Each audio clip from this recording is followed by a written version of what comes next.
everyone, it's Desiree, and we are coming down to the last 5 days. This is so sad, but it must come to this point. Today, I am featuring Picket Fence. When I saw this stamp set, I thought the image was cute, but when you read the sentiments, I was on the floor laughing. So Santa almost died laughing when he saw your name on the good list. This is for my sister, just saying. We are going to do some colored pencil coloring again. I've enjoyed pulling them out. The paper that I am using to stamp the sentiment and my image on is the Strathmore 400 Mixed Media Toned Tan. I am using my VersaFine black ink to stamp the image and the sentiment. And the reason why I chose that is because mainly of his boots and the belt. I wanted them to be a crisp black. So I just pulled out a few colors. I'm going to add a little bit of brown and white for the list that he's looking at. And then, of course, some reds. So I am going to turn on some music and let you watch the coloring, because I know I can gab, but you can hear it in my voice. Got a cold, as of course I do. Tis the season, and I don't want to lose my voice here on you. So sit back and enjoy, and I'll catch you on the other end.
Now that we have the coloring completed, we are going to fussy cut. Yes, you all very rarely see me fussy cutting, but we are going to fussy cut this image, and I didn't need you zoomed in for that. That would have been horrible. When I fussy cut, I keep the scissors stationary for the most part, and I turn my paper. That is the best way that for me to fussy cut. When I really move the scissors around the image, I don't get a straight line at all, or a smooth cut line. It's very jagged, and I don't get the same distance as well as I can if I do this. I'm not saying that this is perfect, and not all areas are even. It just looks better for me. I am going to use my Fiskars cutter to cut the sentiment, because I'm sure I would have made that crooked, but I would have made that work too, by all means. And I'm just going to cut this into a square. I will be using just a little bit of vintage photo around that sentiment. Again, just to help it stand out. Now, you saw what I did. I have to re-stamp the sentiment because I moved it and I sliced right into it. It happens.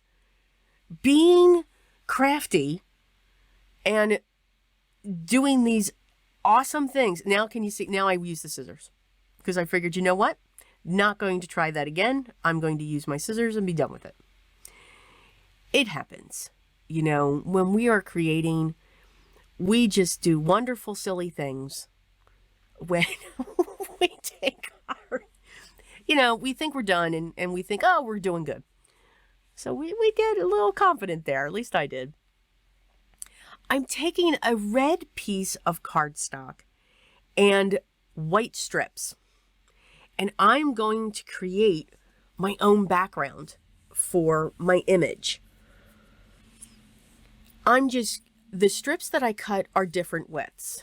They're 1/2 inch, 1/4 inch, 1/8 of an inch, and I'm just pairing them up along this piece. So I'm using my glue, putting a strip of liquid adhesive, and then putting a strip down whatever looks good to me.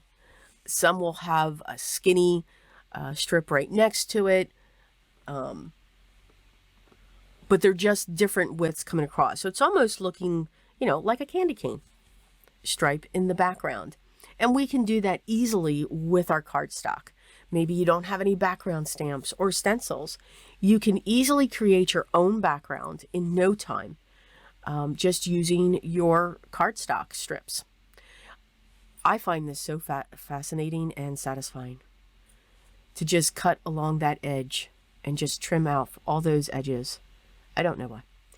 That piece was cut to 4 1/4 by 5 1/2, and this is going on a standard A2 size card. I am going to prop my Santa Claus up because he should be set center and standing out just a little bit. And I'm going to put my sentiment in the upper left, just off to the left of him, above. And our card is done. I had a lot of fun with this card. I'm having a lot of fun with this series. I do hope that you are enjoying this. I also hope that you are enjoying the midnight snack that I'm giving you for Spellbinders. I showed the Advent, but now I'm showing you what the contents are and the little things that I created. But stay tuned on that. There's going to be more off of that Spellbinders Advent, so please stay tuned. But I do hope you enjoyed today's project. If the products are still available, like I always say, they will be listed down below. And if you have any questions, please make sure you leave those down below, and I will get back to you as soon as I can. Enjoy, and I thank you very much to each and every one of you who take the time to watch my videos, who have subscribed. By the way, if you haven't subscribed, make sure you hit that button, hit the thumbs up, But even if you just stop by to watch this video, I am truly grateful for all of you. You all make a lot of things possible for me to keep creating here. So thank you very much from the heart. Thank you. But remember, I want you to enjoy this. I want you to have fun creating your art, your way, and what you like to do. So just take some ideas that I show in each of my videos and some of the techniques and make them yours. Always enjoy, but always remember what's most important. Always be creative. And I'll talk to you at the end, day 21. Till then.